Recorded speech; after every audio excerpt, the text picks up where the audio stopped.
नमस्कार, भारत H7 में आप सभी का स्वागत है। मैं हूं निखिल सिंह और भारत H7 में हम बात करते हैं राज्यों की खबरें, लाते हैं पूरब से पश्चिम तक, उत्तर से दक्षिण तक, पूरे भारत की खबर आपको दिखाएंगे हम भारत H7 में। शुरुआत हेडलाइंस के साथ। प्रधानमंत्री ने प्रयागराज में संपन्न महाकुंभ को बताया अमृत संकल्पों की सिद्धि का सबसे बड़ा माध्यम। लोकसभा में कहा, महाकुंभ के रूप में पूरे विश्व ने भारत के विराट स्वरूप के किए दर्शन।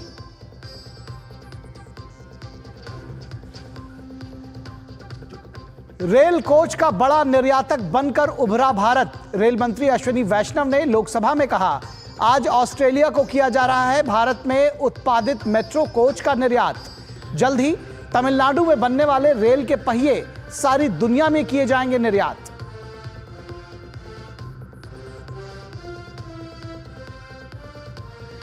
फिरोजाबाद के दिहुली में 44 साल पहले सामूहिक नरसंहार मामले में मैनपुरी कोर्ट ने 3 दोषियों को सुनाई फांसी की सजा।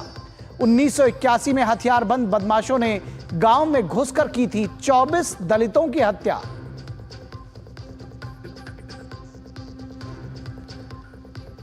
स्टॉक मार्केट में तेजी, खुशी से झूम उठे निवेशक।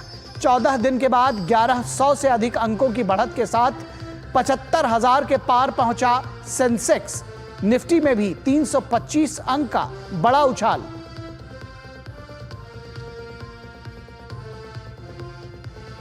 और हमास के खिलाफ इजराइल ने फिर बोला गाजा में हमला।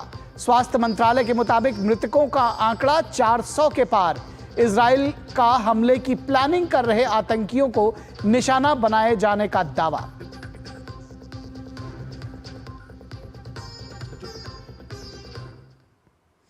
तो शुरुआत करेंगे बिहार से जुड़ी खबर, जहां लैंड फॉर जॉब स्कैम से जुड़ी हुई खबर है। जमीन के बदले नौकरी मामले में लालू प्रसाद यादव के परिवार की परेशानी बढ़ गई है। ईडी ने राबड़ी देवी और तेज प्रताप यादव को समन जारी कर पूछताछ किया है। बताया जा रहा है कि बुधवार को राजद प्रमुख लालू यादव से भी मामले में पूछताछ की जा सकती है। देखिए ये रिपोर्ट। राबड़ी देवी ईडी के सामने हुई पेश। ईडी दफ्तर में राबड़ी देवी से हुई पूछताछ। तेज प्रताप यादव भी बने जांच का हिस्सा। जमीन के बदले नौकरी घोटाला मामले में लालू परिवार के 5 सदस्य हैं आरोपी। लालू, तेजस्वी, तेज प्रताप, राबड़ी, हेमा, मीसा यादव। लालू यादव को 19 मार्च को किया गया है तलब।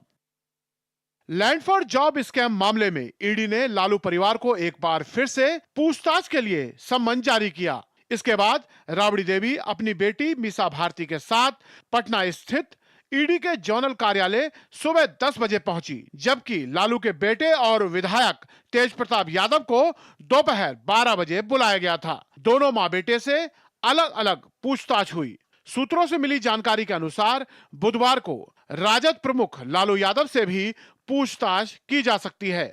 गौरतलब है कि जमीन के बदले नौकरी मामले में लालू यादव से पहले भी पूछताछ हो चुकी है। हालांकि बताया जा रहा है कि ईडी को कुछ नए सबूत मिले हैं, इसलिए लालू परिवार को फिर से पूछताछ के लिए बुलाया जा रहा है। इसी मामले में बिहार के नेता प्रतिपक्ष और लालू के बेटे तेजस्वी यादव से ईडी की टीम ने 20 जनवरी 2024 को करीब 10 घंटे तक पूछताछ की थी। लालू परिवार को मिले ईडी के सम्मन को लेकर राजनीति भी गर्म है। बीजेपी का कहना है, अगर लालू परिवार दोषी नहीं है तो डरने की जरूरत नहीं है। ईडी अपनी कार्रवाई समय समय पर करती रहती है। ईडी के मामले में पहले से उन पर प्रक्रिया चल रहा है। उस प्रक्रिया के अधीन उनका सम्मन जारी हुआ है।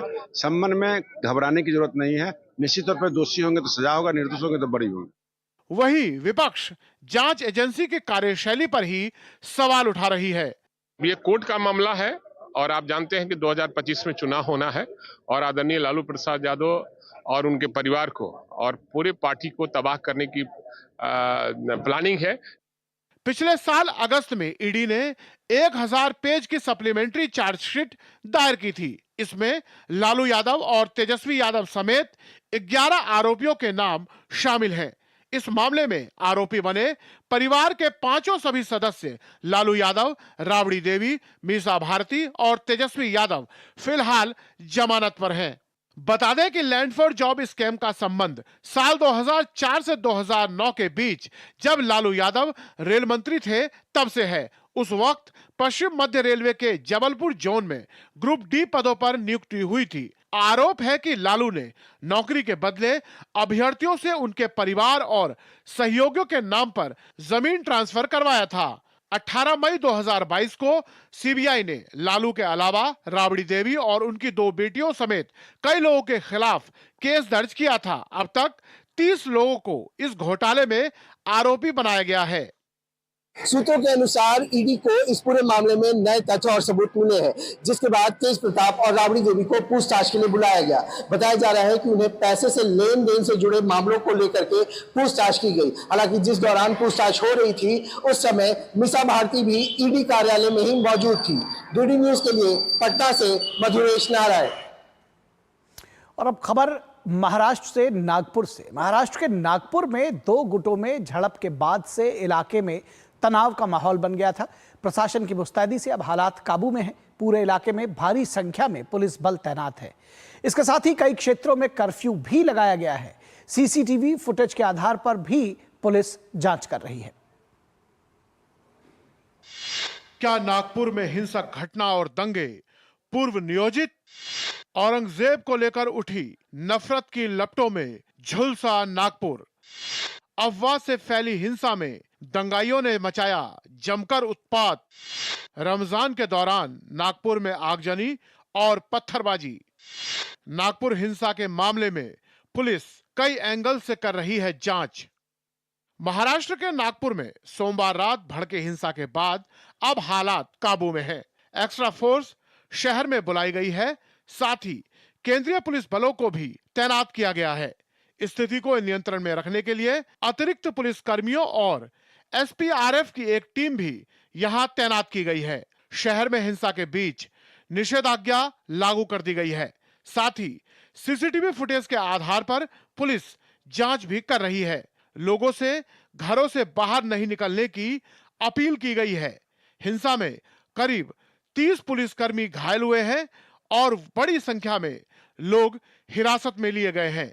नागपुर हिंसा की गूंज संसद से विधानसभा तक सुनाई दी।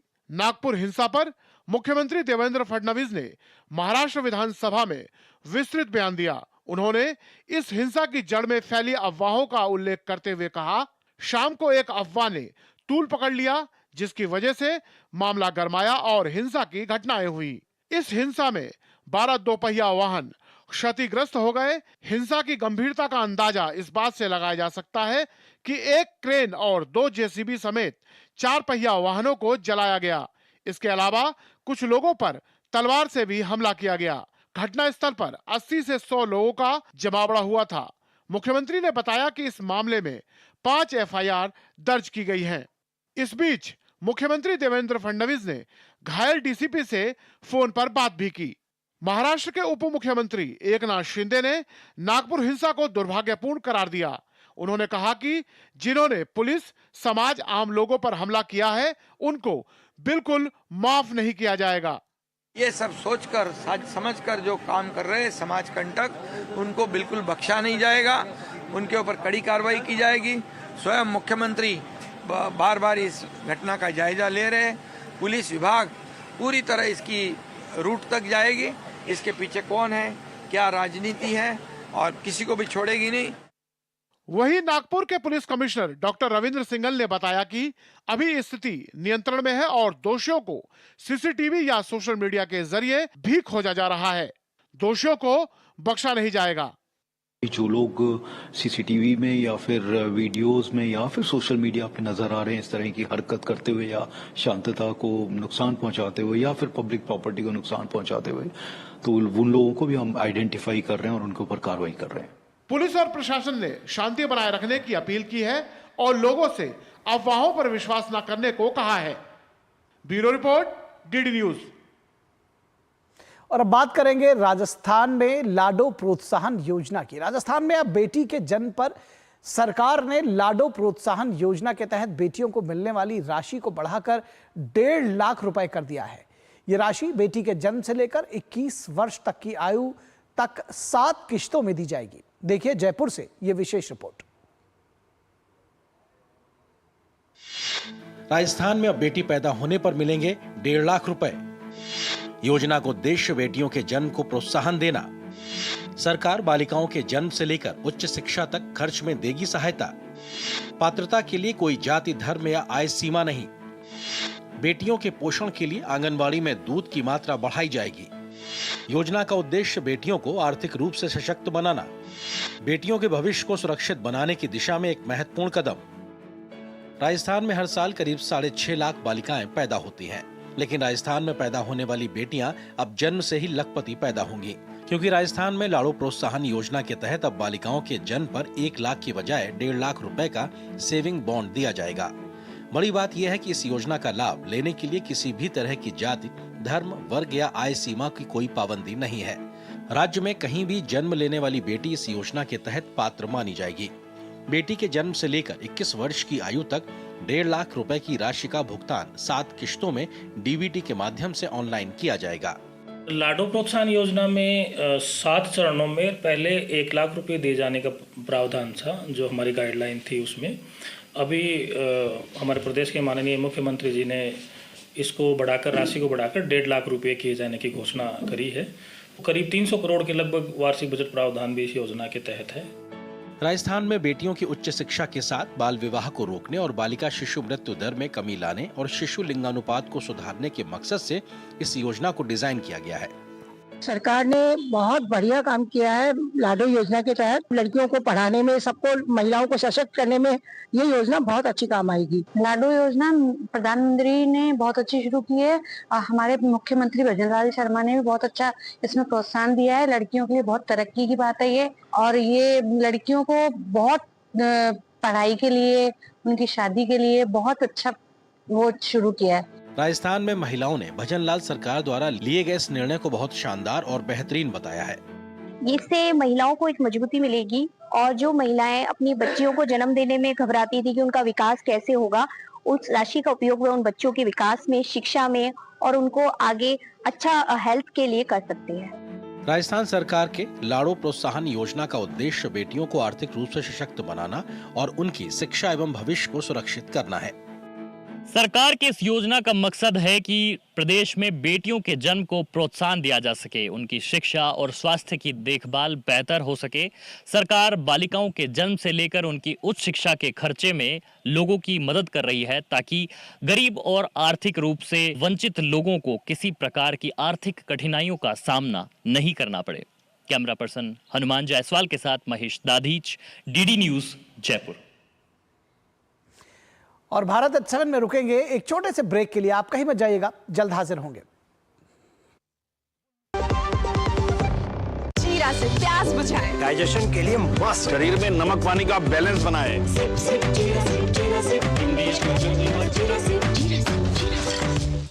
Ashutosh Verma, mutual funds distribute. अरे सर जी, म्यूचुअल फंड वाले खुद ही कहते रहते हैं डायरेक्ट इन्वेस्टमेंट कर लो।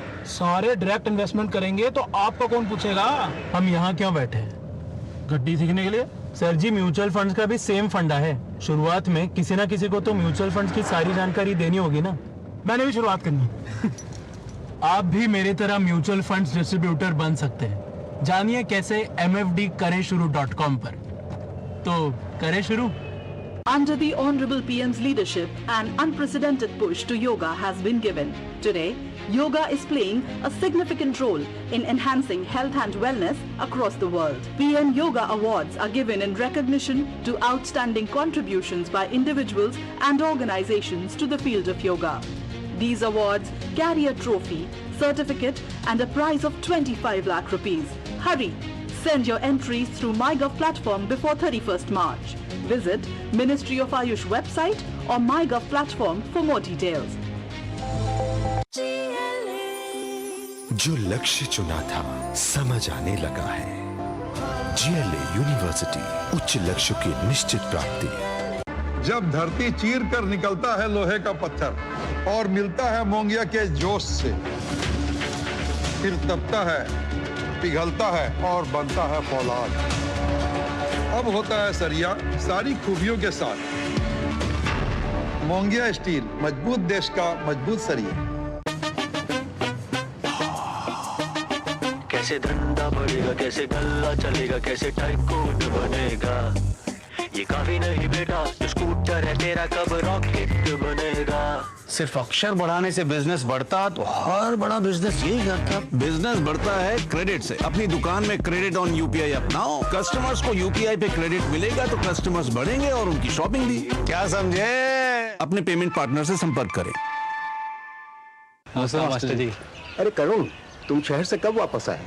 परसों आया मास्टर जी, माँ का बार बार फोन। अच्छा गिरधर, तुमने जो जानकारी दी उससे मेरे बेटे का काफी भला हुआ। Thank you sir.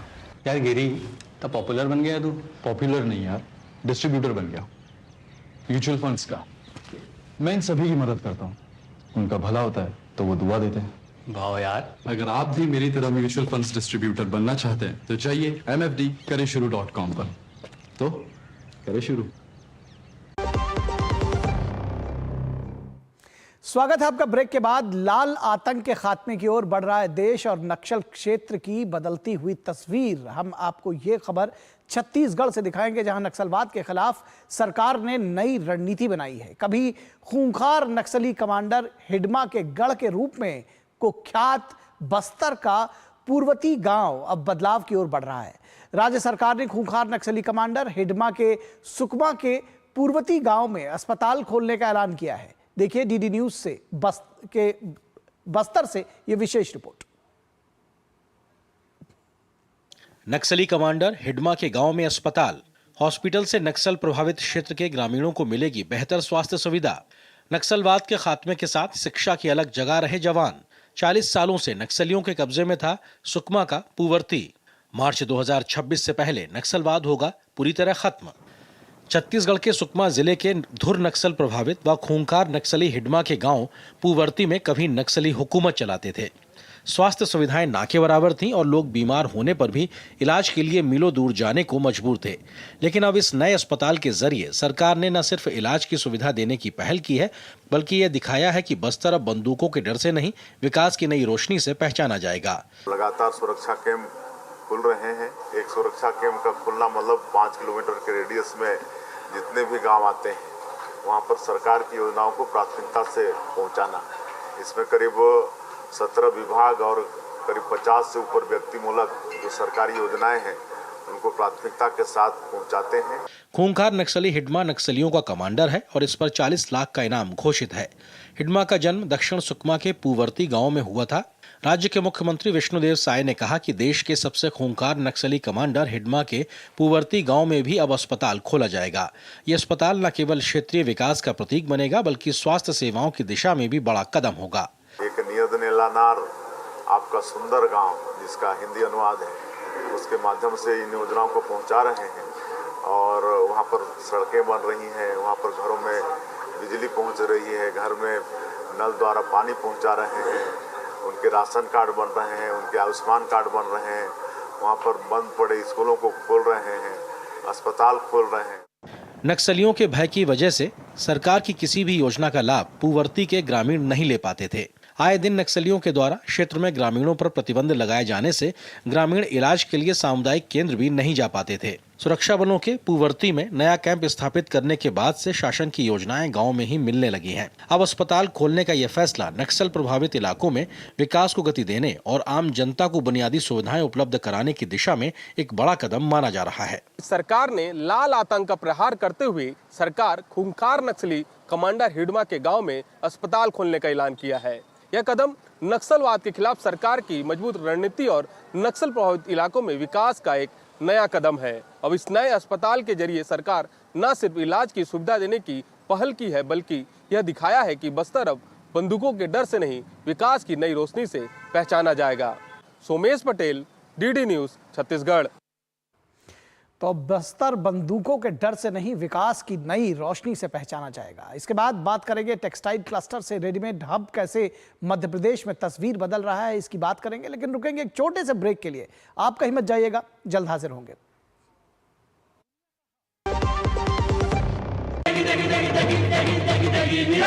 MDH की देगी मिर्च, देगी मिर्च का तड़का, अंग अंग फड़का। MDH की देगी मिर्च। मेरी पसंद, मेरी पसंद, मेरी पसंद, मेरी पसंद, हमारी पसंद, हम सबकी पसंद। मजबूत देश का मजबूत सरिया हो गया स्टील। कैसे धंधा बढ़ेगा, कैसे गल्ला चलेगा, कैसे टाइकून बनेगा।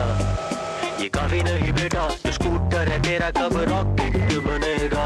सिर्फ नजर बट्टू लगाने से बिजनेस बढ़ता तो हर बड़ा बिजनेस यही करता। बिजनेस बढ़ता है क्रेडिट से। अपनी दुकान में क्रेडिट ऑन यूपीआई अपनाओ। कस्टमर्स को यूपीआई पे क्रेडिट मिलेगा तो कस्टमर्स बढ़ेंगे और उनकी शॉपिंग भी। क्या समझे? अपने पेमेंट पार्टनर से संपर्क करें। तुमने नौकरी छोड़ दी, अब आगे क्या प्लान है? Full time mutual fund distribution. बेटा, इतने में घर कैसे चलेगा? पापा, मेरे पास 150 क्लाइंट्स ऑलरेडी हैं और नए क्लाइंट्स मिलते रहते हैं। अब नौकरी छोड़कर full time mutual fund distributor ही बनूंगा। आप भी मेरी तरह म्यूचुअल फंड डिस्ट्रीब्यूटर बन सकते हैं। जानिए कैसे? mfdkareshuru.com पर। तो करें शुरू। जो लक्ष्य चुना था समझ आने लगा है। GLA यूनिवर्सिटी, उच्च लक्ष्य की निश्चित प्राप्ति। गोल्डी मसाले के 100 ग्राम के स्पेशल पैक्स में फ्रेशनेस लॉक ऐसे। गोल्डी मसाले, जहां जाएं रिश्ते बनाएं। स्वागत है आपका ब्रेक के बाद। और टेक्सटाइल क्लस्टर से रेडीमेड हब कैसे तब्दील हुआ, इसकी खबर हम आपको बताते हैं मध्य प्रदेश से, जहां सर्वाधिक कपड़ा उत्पादन करने वाले जिले बुरहानपुर में बने कपड़े की देश भर में खासी मांग रहती है। देश के 47 प्रमुख कपड़ा उत्पादक शहरों में से अग्रणी माने जाने वाले बुरहानपुर को रेडीमेड कपड़ों का हब बनाने के प्रयास तेज कर दिए गए हैं। देखिए ये रिपोर्ट। मध्य प्रदेश का बुरहानपुर बनेगा रेडीमेड कपड़ों का हब। बुरहानपुर को पावरलूम हब बनाने का प्रयास तेज। बुरहानपुर के बुनकरों की मेहनत लाई रंग। निवेशकों की बुरहानपुर में बढ़ी दिलचस्पी। बुरहानपुर को पावरलूम और रेडीमेड परिधान का केंद्र बनाने की कोशिश। सुखपुरी में 156 एकड़ में बन रहा है टेक्सटाइल क्लस्टर। मध्य प्रदेश बुरहानपुर कपड़ा उद्योग का सबसे बड़ा और पुराना ठिकाना है। राज्य में सबसे ज्यादा पावरलूम यही है जो नई तकनीक का इस्तेमाल कर बुरहानपुर की सूरत बदल रहे हैं। पहले बुरहानपुर में कपड़े की केवल बुनाई होती थी, मगर अब इनकी रंगाई, छपाई, साइजिंग और डिजाइनिंग आदि का काम भी यही होने लगा है। बुरहानपुर में टेक्सटाइल क्लस्टर बनाने की योजना भी परवान चढ़ने लगी है, जिससे आने वाले कुछ सालों में बुरहानपुर रेडीमेड कपड़ों का बड़ा केंद्र बन सकता है। बुरहानपुर जिला टेक्सटाइल की दृष्टि से, कपड़ा उद्योग की दृष्टि से बहुत पोटेंशियल जगह है, ऐतिहासिक तौर पर है और वर्तमान में भी है। बुरहानपुर में इस समय 40-45 हजार सामान्य पावरलूम और 4-5 हजार हाई स्पीड ऑटोलूम चल रहे हैं। इन लूम में अब वाटर जेट और एयर जेट तकनीक का इस्तेमाल हो रहा है, जिससे उत्पादन क्षमता बढ़ जाती है। इन सब की मदद से यहाँ रोजाना करीब 50 लाख मीटर कपड़ा बनता है। कारोबारी और उद्योग से जुड़े लोग बताते हैं, इस शहर से सालाना 4000 से 4500 करोड़ रुपए के कपड़ों का कारोबार होता है। कारोबार के हिसाब से ही रोजगार भी है और बुरहानपुर में ये उद्योग 80,000 से 1 लाख तक लोगों को रोजगार देता है। अगर ये क्लस्टर चालू होता है साल 1.5 साल में, तो बुरहानपुर के लिए एक सौगात होगी। नए पावरलूम डलेंगे, नए औद्योगिक क्षेत्र बढ़ेगा। यहाँ पर रेडीमेड गारमेंट्स का काम चालू होगा, जिससे युवाओं को और महिलाओं को और सभी जितने भी बेरोजगार हैं उनको अपने जो है नौकरी मिलेगी। अभी तक बुरहानपुर में कपड़ा बुनने का काम ही ज्यादा होता है और रेडीमेड परिधान बहुत कम बनते हैं, मगर क्लस्टर के बनने के बाद तस्वीर बदल जाएगी। 5-7 साल पहले बुरहानपुर में कपड़े के 10-15 प्रोसेस हाउस ही थे, जो अब बढ़कर 25 से 30 हो गए हैं। टेक्सटाइल क्लस्टर बनने के बाद प्रोसेस हाउस की संख्या कई गुना हो जाएगी। प्लांट बनना है इसके अंदर कुछ रेडीमेड्स में लाती हैं, रेडीमेड्स कपड़े में लाती हैं, कुछ नया कपड़ा लाती हैं जिसमें मंदी नहीं होती है और इसका कंजम्पशन अच्छा हो, जिसका रेडीमेड कपड़ों का। तो इससे क्या होगा कि बुरहानपुर में रोजगार भी काफ़ी ज़्यादा प्राप्त होगा, कुछ आधुनिक मशीनें भी आएगी और जिससे पब्लिक का भी भला होगा, मार्केट का हब बनेगा। उद्यमी आपसी सहयोग से अलग कपड़ा क्लस्टर भी बना रहे हैं। करीब 20 करोड़ रुपए की लागत से 57 एकड़ में बनने वाले इस क्लस्टर में 125 से अधिक इकाइयां लगेंगी। इसमें 200 करोड़ रुपए का निवेश और 5000 रोजगार पैदा होने की संभावना है। शायद ही कोई ऐसा कपड़ा हो जो बुरहानपुर में नहीं बनता है। यहाँ बनने वाले कपड़े का उपयोग स्कूल की सामग्री जैसे यूनिफॉर्म, बैग, जूते आदि में खूब होता है।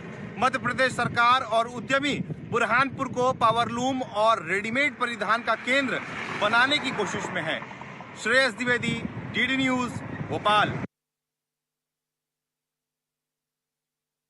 इतना ही। आगे देखिए पूरा सच प्रखर श्रीवास्तव के साथ। हमारी पूरी टीम को दीजिए इजाजत। नमस्कार।